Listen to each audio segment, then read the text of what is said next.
How should we start it? Let's do something crack up. Not that. But like...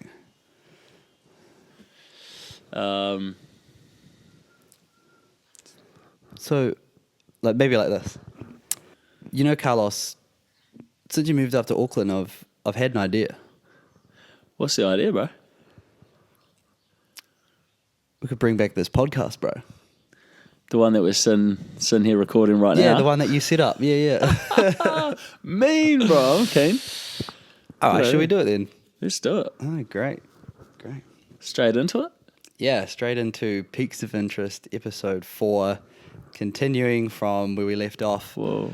A few years ago now. Much has changed.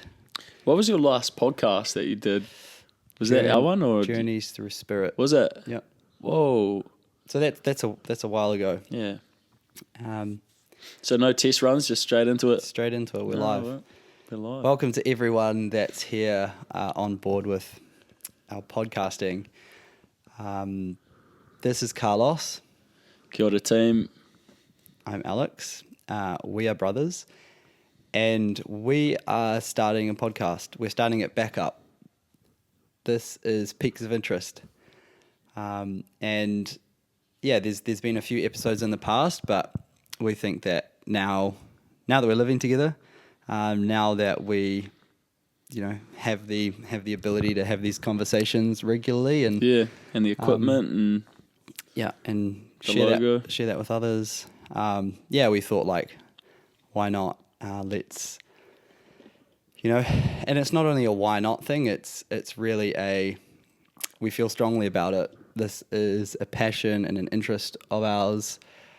Spinning yarns. Yes, just spinning a yarn or two. Yeah, and so we've just kind of started this journey. We have multiple podcasts already recorded and ready to go. And so far, like really happy with the quality and with the conversations that we have and the dynamics that we have.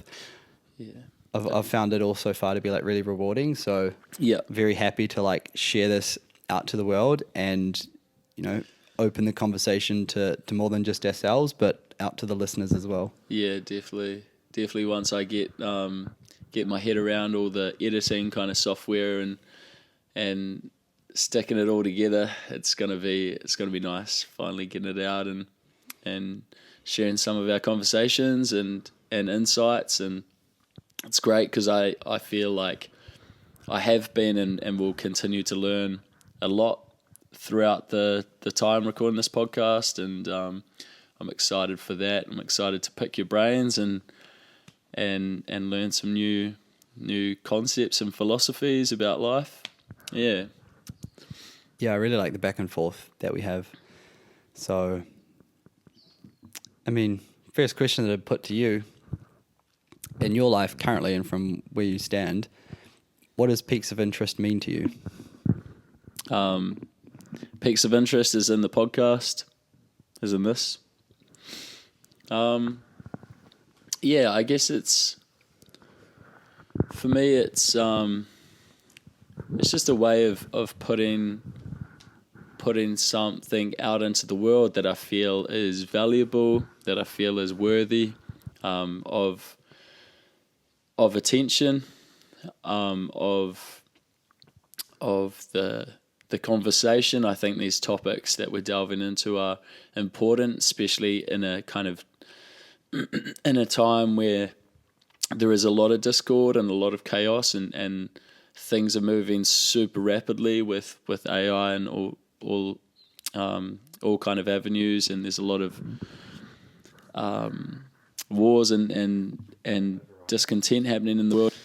So yeah, it seems like it's just an important platform to be able to share ideas and kind of try to figure out ways of overcoming these issues, and also kind of seeking the deeper meaning of life. And yeah, I think it's important for me as well, because I am I'm inspired and motivated to grow and to learn and to become more wise in these more philosophical and theological discussions.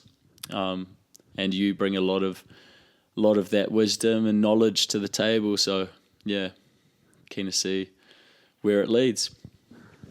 Awesome.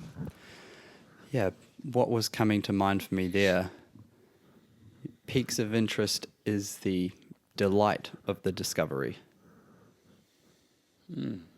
That, for me, this is like a voyage and an exploration of thought and of personhood and of articulation and of free expression into the areas that really matter most for us personally, and doing so in such a way that there's a lot of innate reward in that journey and in that aspiration. And I think like the origin story for the name itself was, for a few years I was working and then studying, but particularly when I was working and listening to podcasts, I would have so many experiences of listening to someone who was like really speaking powerfully and very articulate and very careful, and seemed very wise around many different subjects. And each time I was listening to it, it would just like kind of transport me to another field of vision. Like it would really sometimes like get me psychophysiologically primed in such a way that I just started seeing and feeling things a bit differently. Like I was in a different space for a time. And then like, you know, the podcasts finish and like it's kind of, okay, like that still lingers, that the essence of that, the energies of that I still feel. And for me, that's almost like, I mean, the peaks of interest part, it's almost like a peak state in that sense. It's almost like a mountain peak where you journey up to the summit. And at the summit, you have so much more of an expansive view of the, like you can see all around you 360. Yeah. And then you go back down perception. because you can't like stay in that heightened perception. True. So there's that's the peakness of it. But yeah, it's also like, it's just following your interest, following your bliss, following the muse that, you know, is before you. Letting your interests kind of guide your actions and like where you end up going. So yeah, and that's for me to, like, I kind of see this as also being able to put that to other people, those same experiences. And so when we can go deeper into music and arts and philosophy and religion and New Zealand culture, we can kind of offer those same experiences to people that unpack a lot more of the life that's in those areas and in those topics, so that people can have like, so that it is like a, that conversation really piqued my interest. Like that's the essence of this for me. It's that curious venturing into areas abound. Cool. Yeah, I definitely like that. I think that podcasts, it's just a great platform to be able to share knowledge, and I think that the amount that I've grown listening to particular podcasts and the amount that I've received and kind of downloaded from different people, it's really built kind of who I am today, the things I understand and the depth of what I know, and also helped me build my routines into healthy patterns. And so I've got a lot to thank for a lot of these people. And it's kind of, we're in a position now, which is super fortunate, that we're able to, we've got the equipment and we feel like we've got something to offer in this platform as well. And so if we can use it to to help create that space for other people, that's a blessing. That's an absolute blessing, and a gift that we should definitely, and I do think that we've got something to share that's worthwhile. So, no, it's cool. Yeah. Let's begin. Sweet. The logo behind us, for those watching on YouTube, will be able to see. We have a massive canvas with a large crest painted on it. For those listening who can't see it, it's on the icon of the podcast, so you'll be able to access it if you need. It's really colourful. It's really prominent. It captures attention. It draws you in. It has a kind of mystique to it. It has many different styles and patterns and a kind of texture to it that feels very modern, but also kind of archaic in the same way. When I asked you if you would create the logo for this podcast, I gave you a few ideas. I said kind of use a bit of color, go into detail, and other than that, and you sent me a couple of drawings. I said, send me back a plan, and then you sent me back a finished product, and I was like, holy. No options, bro. I like that. I just so you said give me, and I just completed this. And sent it back. Yeah. Wow. You did you sent me a sketch of something, and I was like, yeah, that's cool, bro. You're on the right track. And then this came back, and I was like, oh damn. Oh my goodness. That's so funny. Eh? I think sometimes I get excited about a project and I just dive in head first and I get it done that day, and I'm like, I just need it. I visualize it, and so I need it done. Yeah.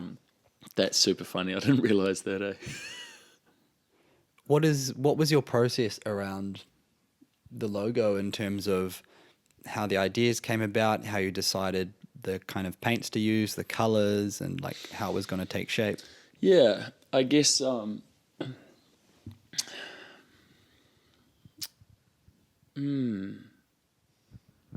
interesting. I mean, seeing as it was a while ago now, I'm just trying to uncover some of that process. I think for the design itself, there's a bit to go into there, I guess. I knew that the design would be better off if it was in a circular format.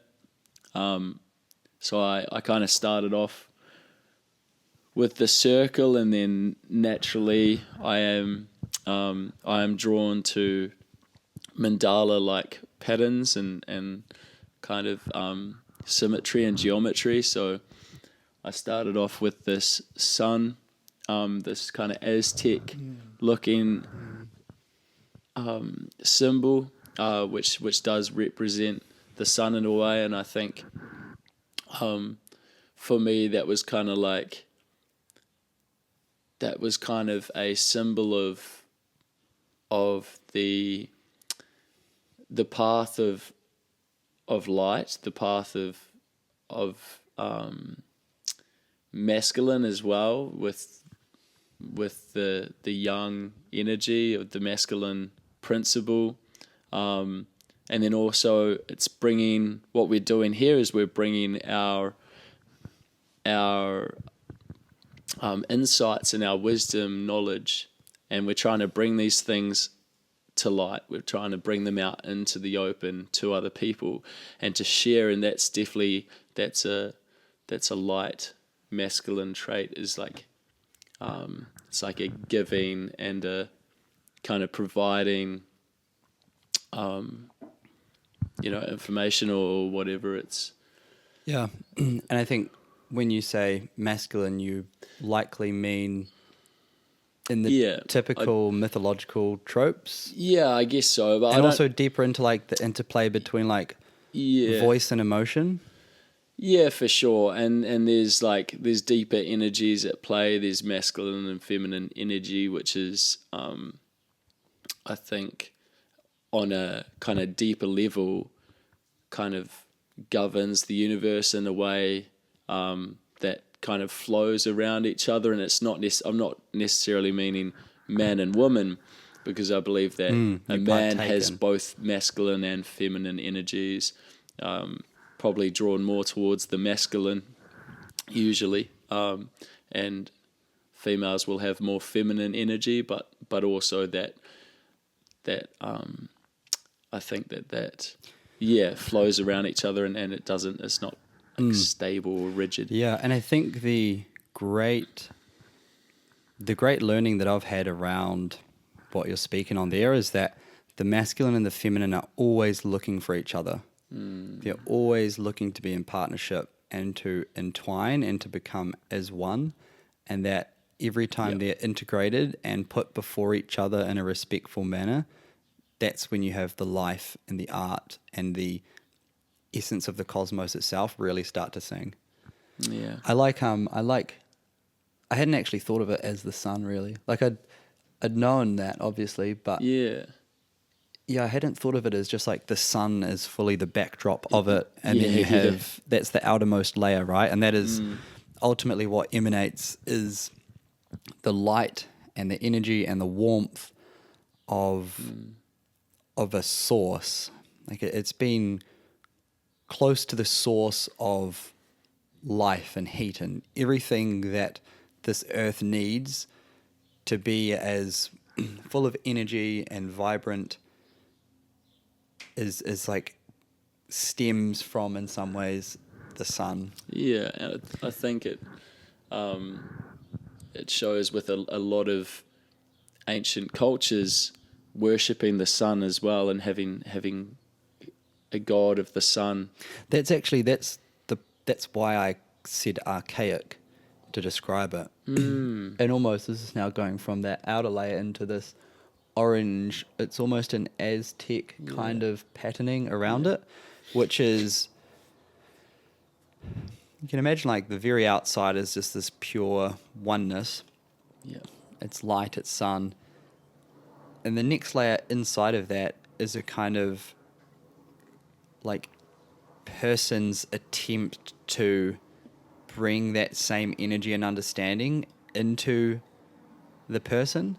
Like it's the orange around the outside is also like a kind of fractal of the sun, but it's a slightly different color, and it's like it's a drawing, but it's like going from one level of the sun into a level of like the person's sun, like the sun of a human in some sense. Like it's bringing it into a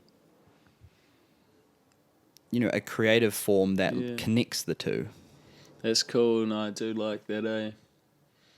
Yeah, because you've got there's no outer black line. It's just, it kind of has the ability to move, to shrink. Not this particular painting, but this is the intention. Whereas the inner sun in an Aztec sun has the outlines and is more rigid and kind of enclosed in that space, and even like has been kind of defined.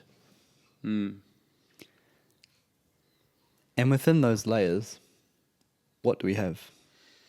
Yeah, I mean, I guess... Because I think also, like, what we're doing here now is, me and Carl have talked about this podcast, I would say, like, fairly substantially, but we have never, like, really gone into each element and kind of tried to lengthen it out and really sound out what we see. And so this is now an opportunity for you as the artist and me as the person that originally was using this logo and finding significance in it and relating to it. There's an opportunity for those two spheres to come together and to connect and to really start to have a shared vision.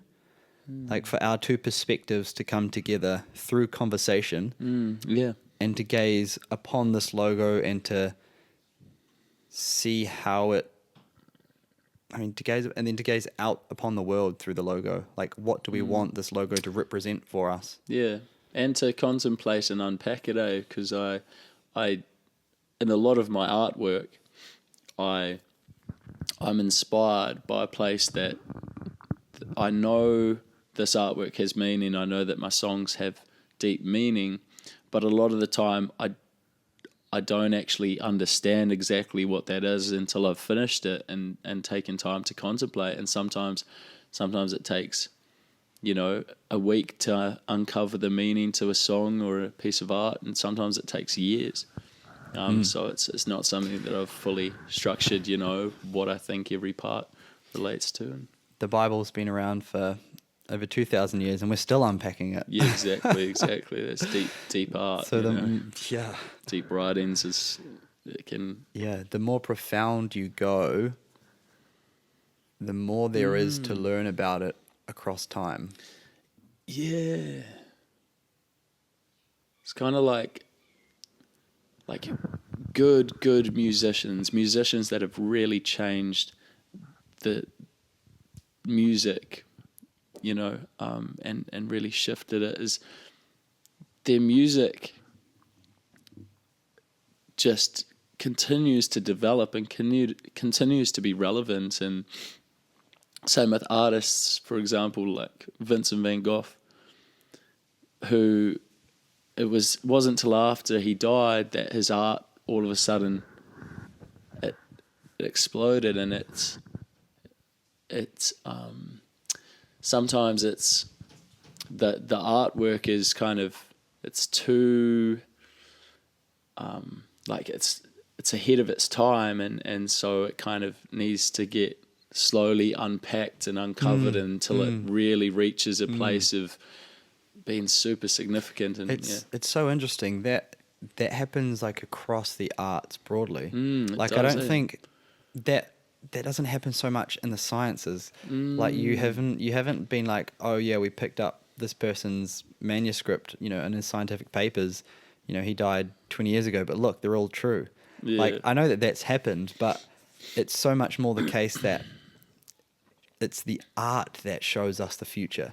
The science shows us like the workings of the material and what's happening now. True. But the art shows us the future. Yeah, that's interesting. I love that. Or the art comes from the future. We're able to create the future through art. True. I actually like that idea, right?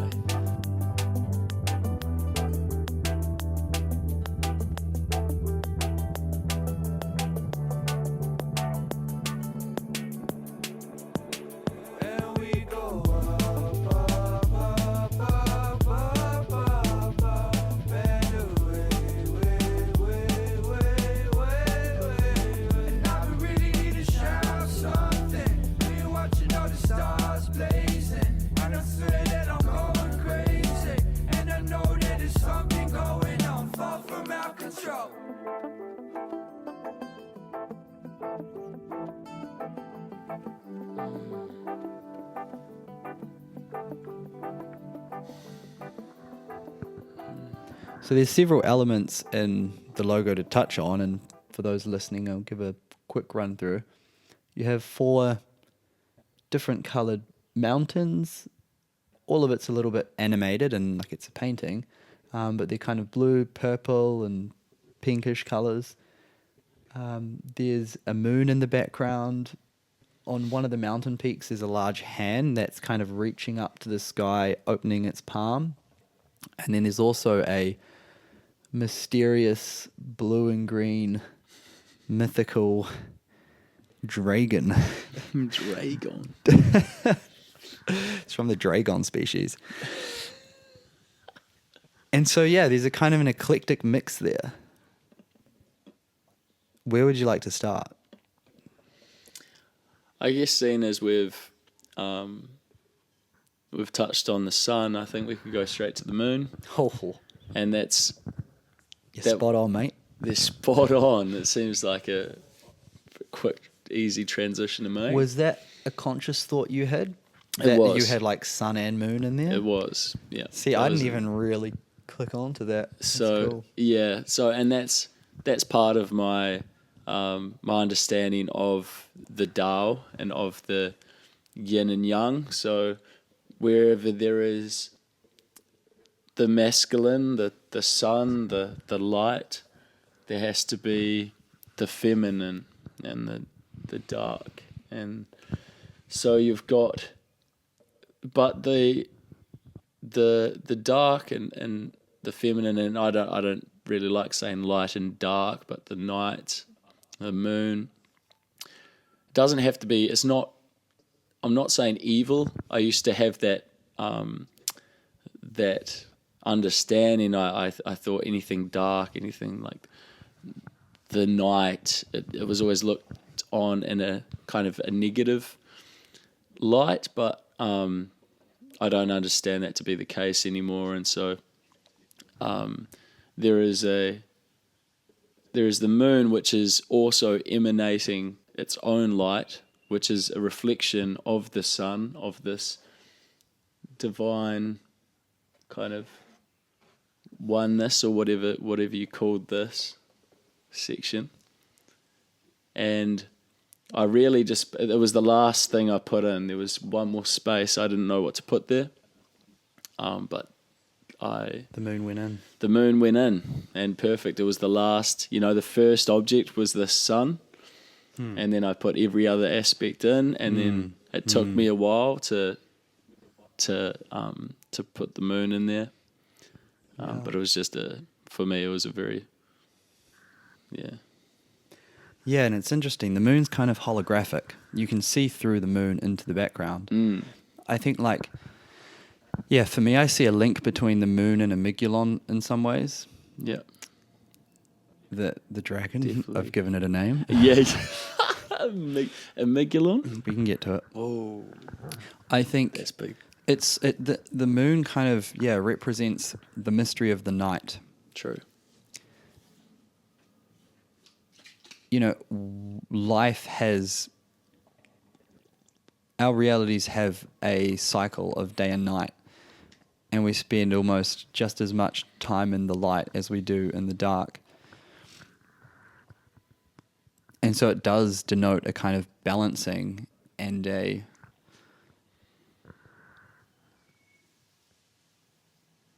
almost a placeholder for the unknown, for the dark, for what's beyond your lightness and territory. True. Like it's kind of in Lion King when Mufasa's, that's the lion, right? The dad. Yeah, Mufasa. Who's the dad?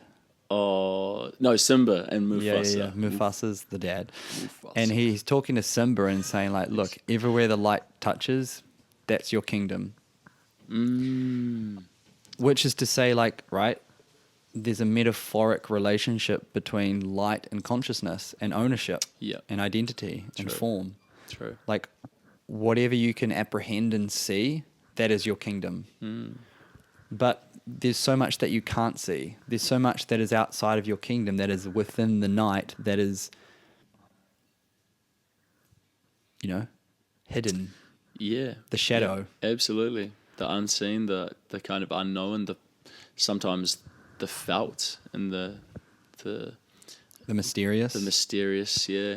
So I see the moon is holding all those kind of energies and balancing this in a way that, lets it not be overcome by its own identity. I have a pretty, I guess when I was a bit younger, I had an experience where I was hanging out with some pretty, I don't know what to call it,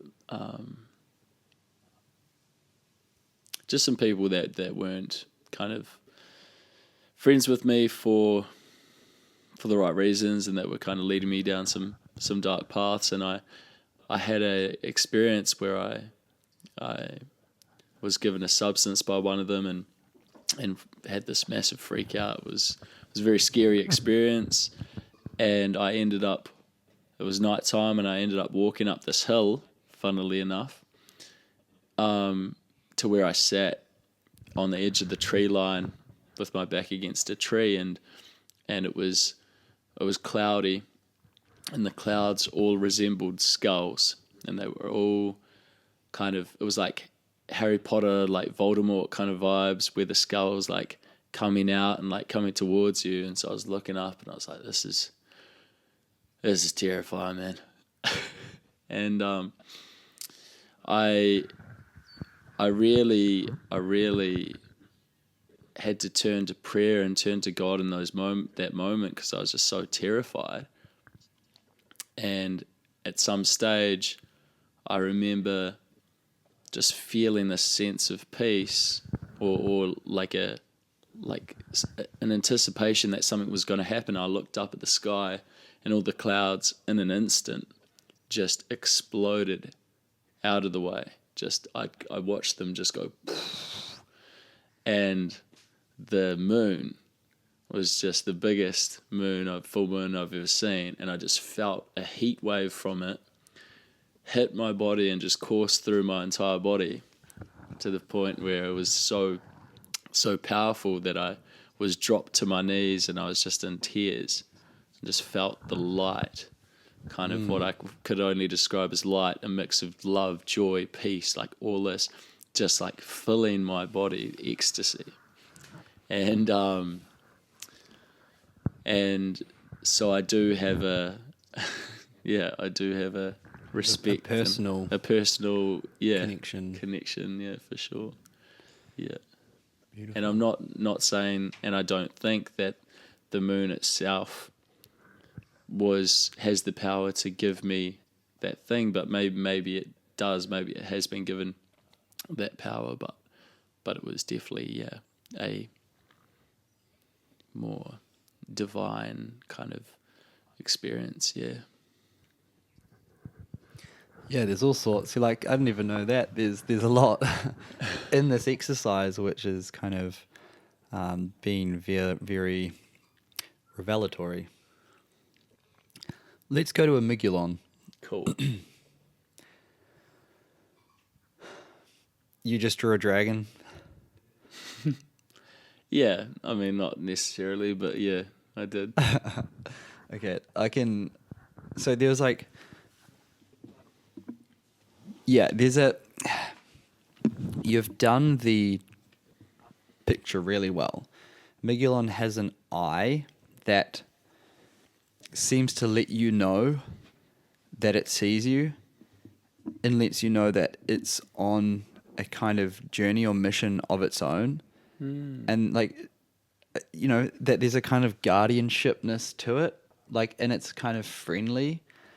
Like, I kind of see Amygdalon as, personally for me, a yet to be discovered psychopomp. Whoa. So, like, it's going to take us a while to unpack that. Just that word alone, psychopomp.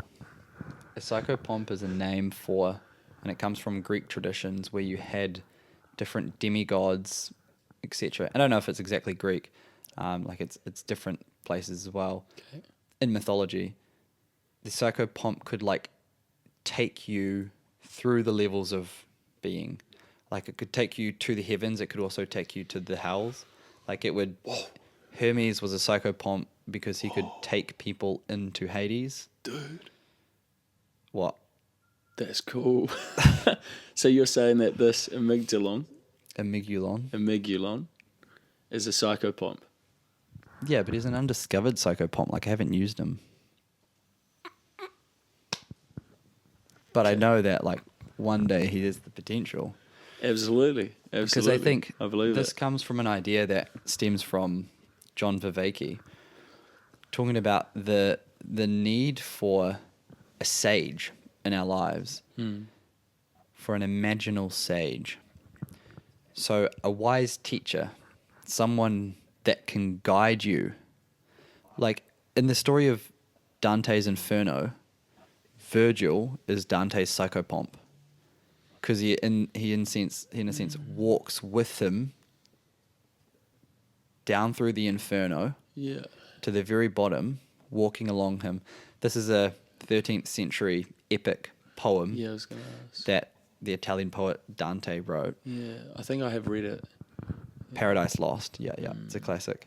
It's from this kind of story, which is how and why we understand hell is like a fiery pit that people are in and that there's different levels to it. That's an original idea from Dante.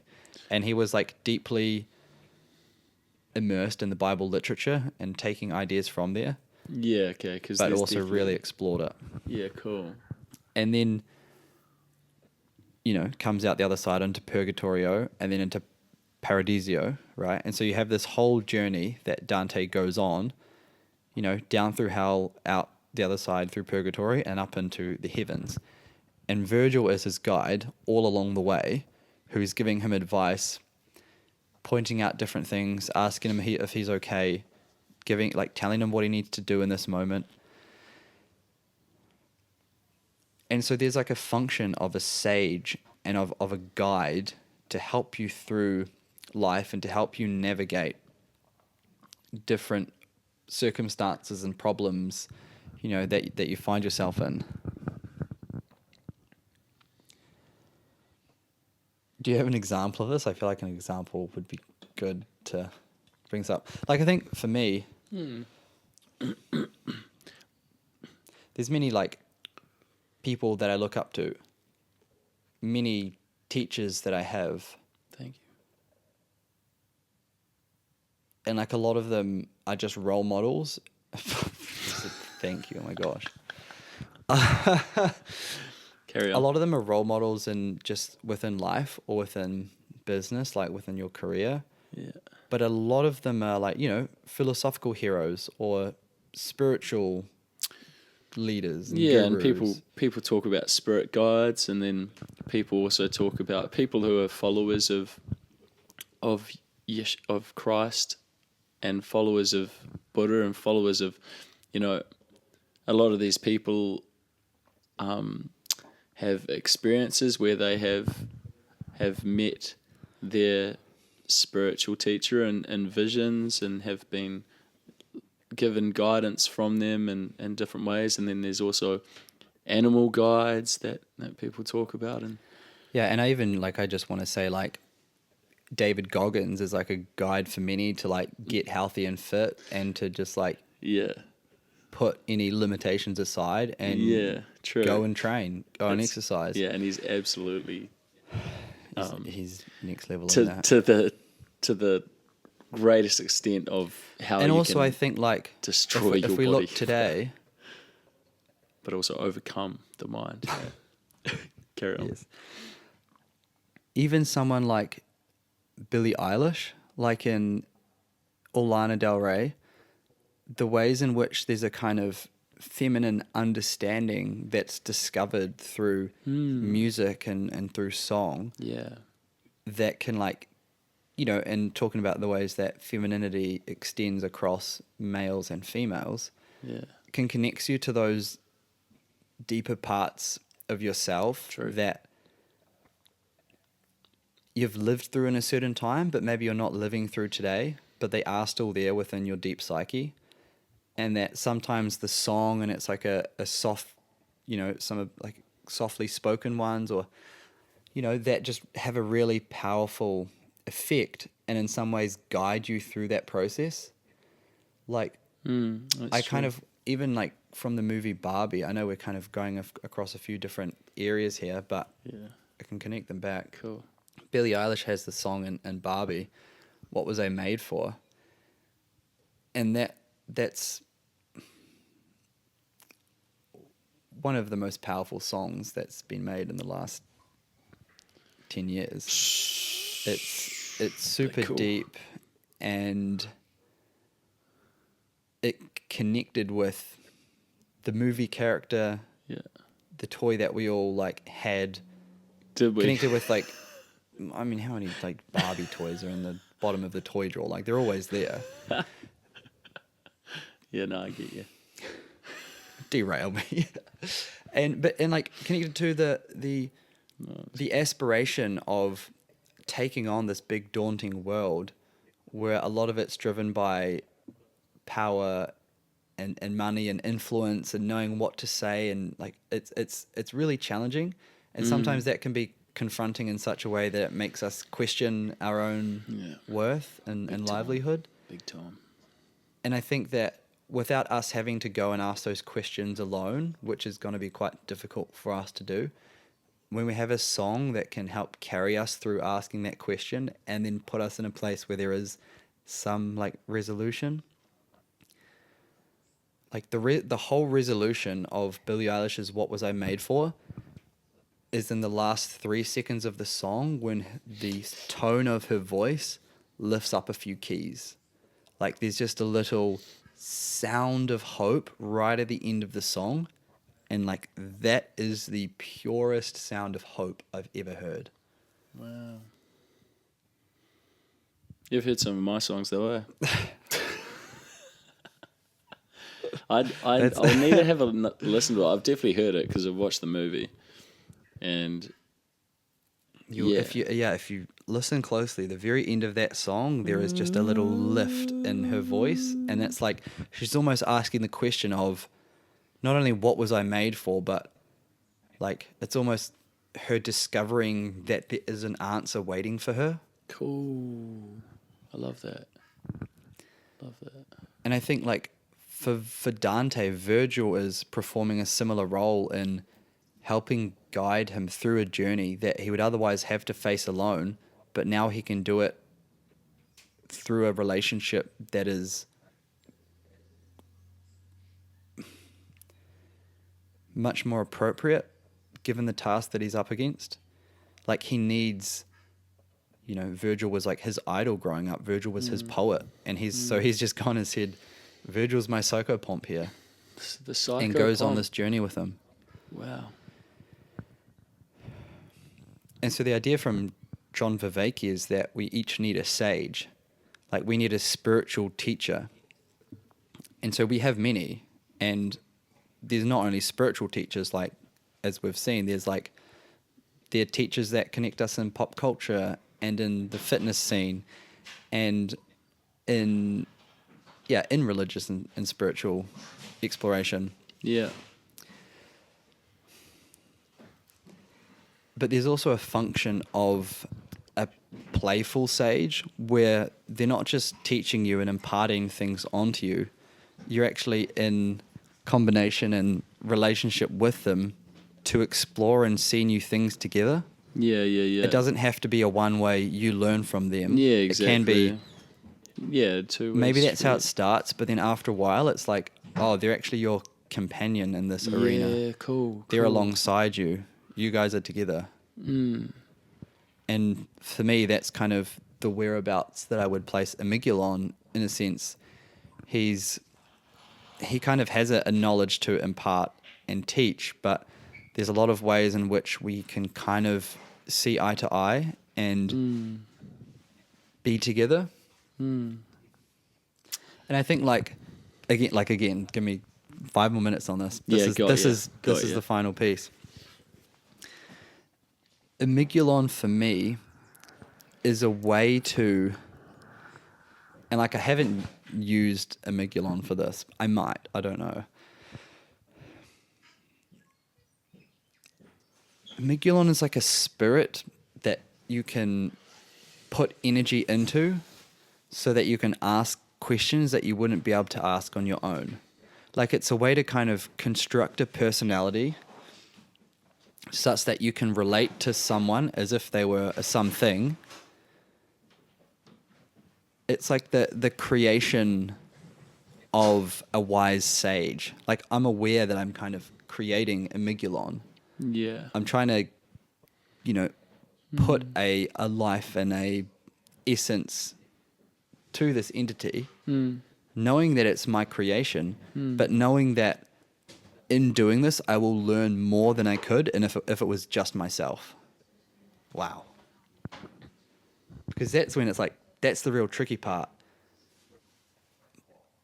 Doing that will let me learn more about life and spirituality and connecting with others and working with deeper energies.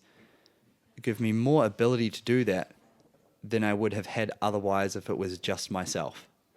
So in that moment, there is like a detachment and a creation of a real entity that holds energy and holds a space and is other than me and my psyche, but I know is purely there from my own trying. Mm.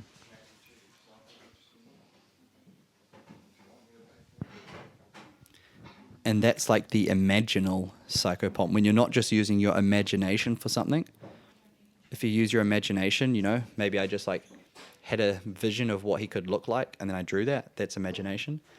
But being imaginal means you're using these deep faculties of the imaginative to bring more reality into the conversation.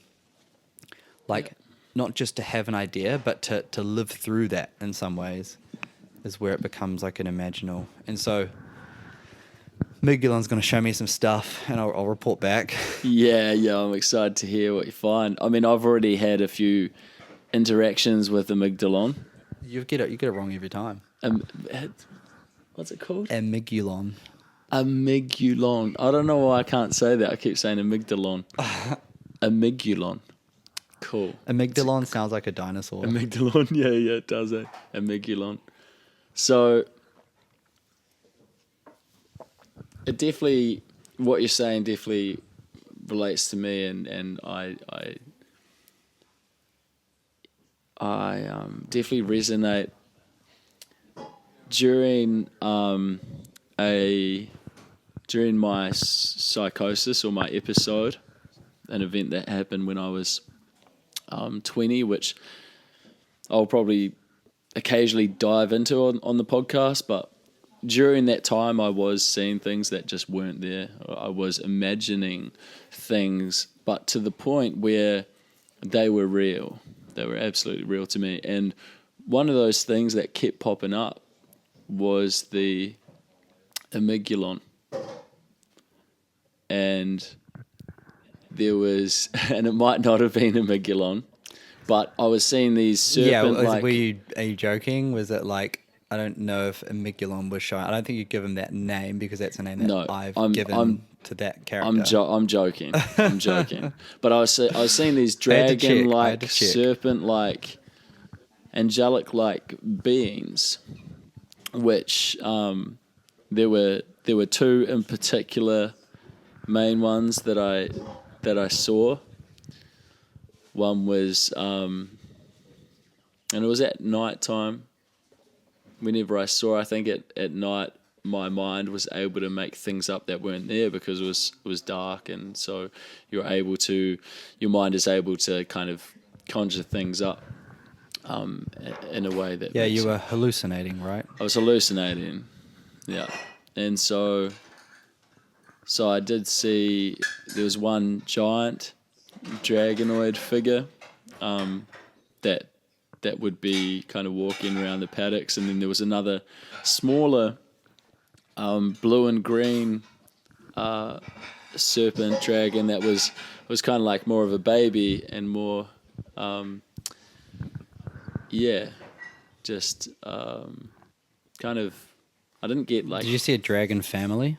No dragon families, bro, but I was seeing shapes of dragons like throughout the sky and all sorts, but so I had that. And then also the seraphim is talked about in the Bible, and that is an angelic being that has the shape or has the look of some people say a dragon, or looks like a serpent type figure. So there's a depth of kind of spirituality in that, and different cultures and religions have stories of things similar to this being, and they could be beings that incite wisdom, that give power, that give protection, that give whatever. Totally. Yeah, I mean, it's great to hear the kind of texture and substance of the certain features that go in here. Yeah. And like how much of that is conscious versus just in the background, we don't exactly know, but at least it is, to shed some light into where it is for us. I know that there's a lot there. I think also Amygdalon is just a character that can just be face value what it is. Absolutely. Can just be a beautiful looking dude. Yeah, is that a dude? I don't Yeah, think he maybe. has a gender. I don't think He it's. probably doesn't. I think it's psychopomp. She yeah, probably it's- doesn't. They don't.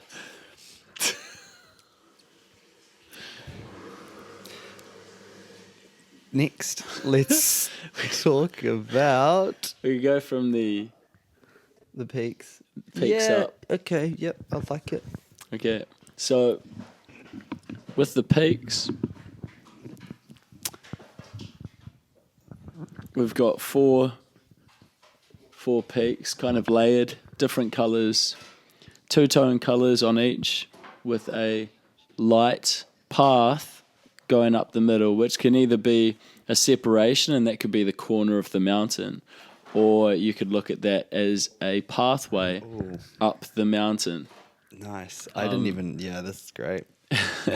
And that's it. So every mountain has the contrasting, not contrasting, but the different A pathway of light and dark that you two walk colours. between. Exactly. You've got a slightly darker To get version to the of the top, color. You have to Slightly skirt lighter. that path the whole way Exactly. between light and dark. Exactly. That's kind of what's happening.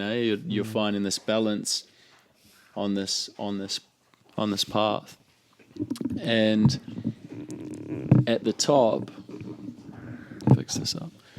At the top, you've got two mountains that have the peak, which is elevating above the top of the mountain, which are also on the left and right sides, where the moon and the amygdalon are. You've got this mountain here, which doesn't have the floating top, and then you've got the one in the background, the biggest one, which has the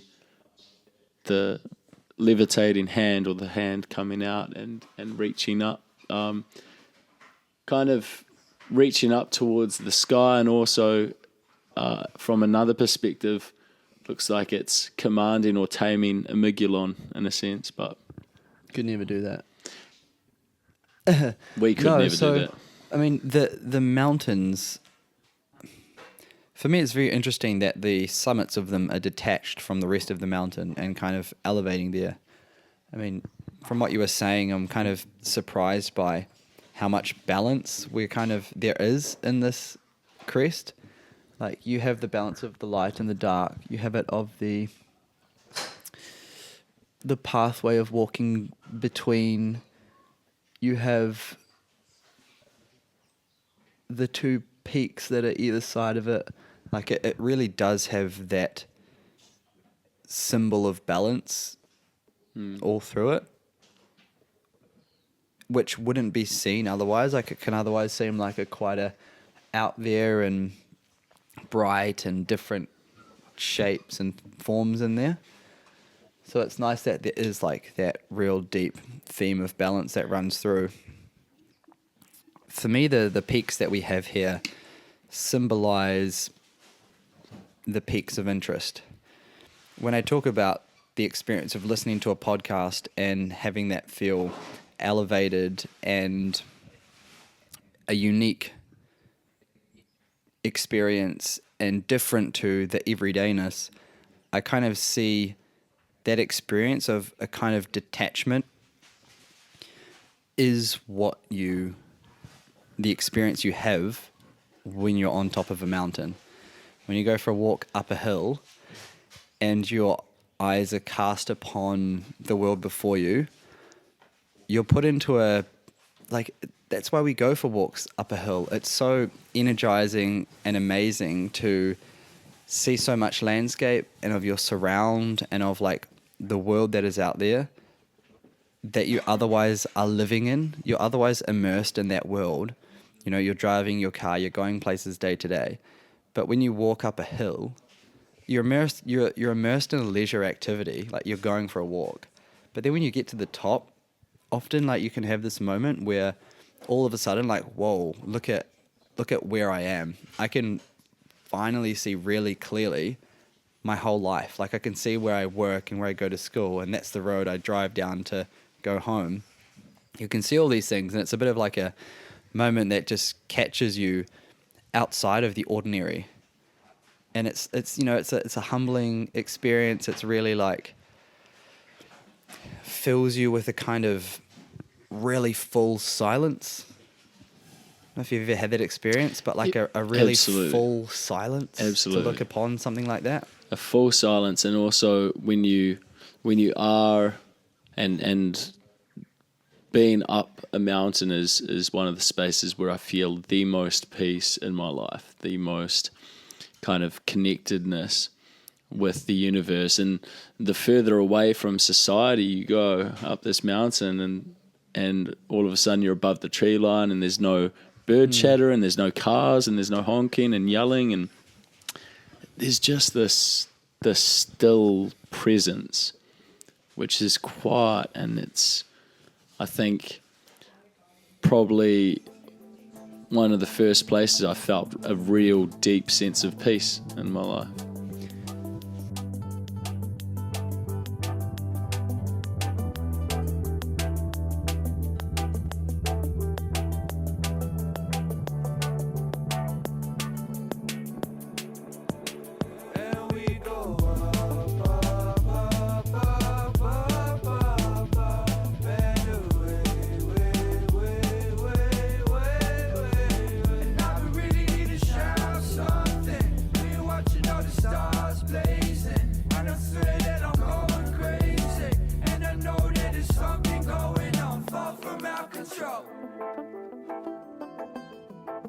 So I find like these detached mountain peaks are the fullness of silence that you reach in a moment of profound detachment.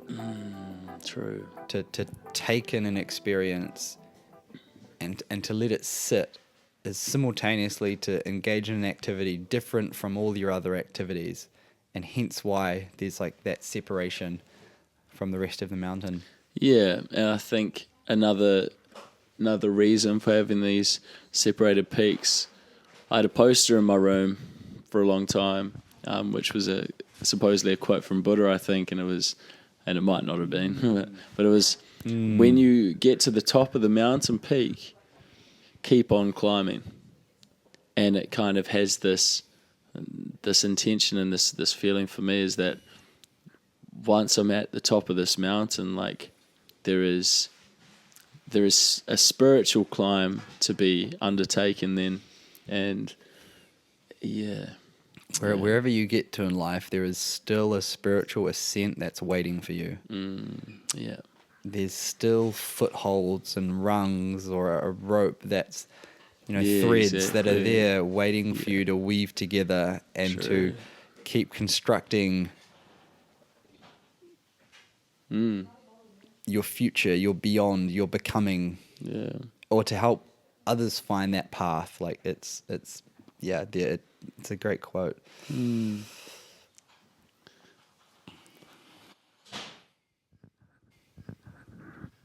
think finally we have the hand, which is perhaps one of the most, I'm not going to say the most interesting, because I've been very interested in all of this stuff. Yeah. But the hand is intriguing to me because it does represent a kind of a stark humanness that there is here. It's the hand conveys a lot of emotion for me, and I think it's partly because there's a substantial amount of religious and almost Christian imagery to that, which I'm kind of putting into it. And I think that, yes, there's partly my interpretation that's going into it, but I think that I'm only putting that interpretation into it because you have like a symbol that is close enough to signify that. Yeah. For me, like when I first look at it, my kind of spontaneous impression is, yeah, like, and I mean, this kind of is what's going to connect with me and my psyche, is like a hand that's opening up and reaching up to the beyond, to the above, but like struggling to do so in a way. Like that's the kind of emotional tone that it has for me. Like it's not like a full receiving or praising. But it's not closed off. It's like it's really grasping at something, not struggling to, like, not strained, Yeah. but not super easily able to do it. Yeah. It's got some stubby little fingers as well. Not very good at drawing hands.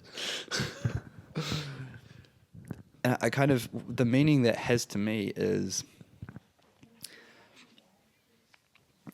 the attempt to discover more, the attempt to engage in the search and to look beyond and really seek, and not only seek, but look to know, like look to grasp.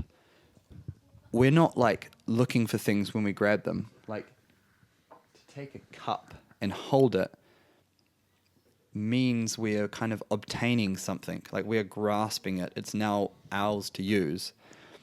And so it's almost like there's a spiritual knowledge that the hand is grasping for, not to, indulge in the theory or the intellectual exercise, but for the purpose of grasping and being able to use and being able to bring inside of one's life. Absolutely, yeah. Peaks of interest. Peaks of interest. Yeah. Yeah, and that's the intention. That's what I kind of intended for it. I think the stories of people that do end up climbing mountains and receiving knowledge, and as a scripture or a tablet or something that they've kind of been able to carry down the mountain with their hands is quite profound. I also almost like what it takes to bring that insight back down to reality is your bare hands. Like it really, that's the work. That's what's required to come back down, to integrate something into your own life or to share it with other people. Like, those are the nails in your hands. Like, that's your own skin in the game at that point. And that's kind of like that's the human. That's our journey. That's our part. And then you've got the amygdalon on the right, which is a kind of a spiritual, completely spiritual element, maybe, in some perspectives. And then you've got the moon, which is kind of a mix of, you've got the night. It's still, it's part of the solar system. It's physical, but there's also spiritual elements that come from that idea as well. So you've got earthly, spiritual, and kind of something sitting in the middle a bit. That's just a thought that I just had, but man. As you're speaking, as we're meditating on it, what did we say at the start? Like, what did I say at the start that this podcast was? It was the delight of the discovery. The hand is the ambition to discover. Yep. And I want to discover, and maybe also to connect. But I guess which is to discover. It's to know. Exactly. Yeah, that does make sense. And I think there's a great proverb that I'd like to share, which I think fits really well into this hand. It was a proverb that Levi shared with me yesterday when I was having a discussion with him. Shout out. Proverb 25, verse 2. It is the glory of God to conceal things, but the glory of kings is to search things out. Whoa. Yep. You always seem a little bit sarcastic with that reaction. No. You go like, whoa, dude. No, I know. Like, nah. I'm in no way being sarcastic there. There is like an element of that playful nature that I just embody, but that is something that has popped up quite a bit lately and has intrigued me. And like, let's just let this stone sink another another bit deeper. I'll just read it again. It is the glory of God to conceal things, but the glory of kings is to search things out. That's the stone. I was really... Okay, one more time for good luck, bro.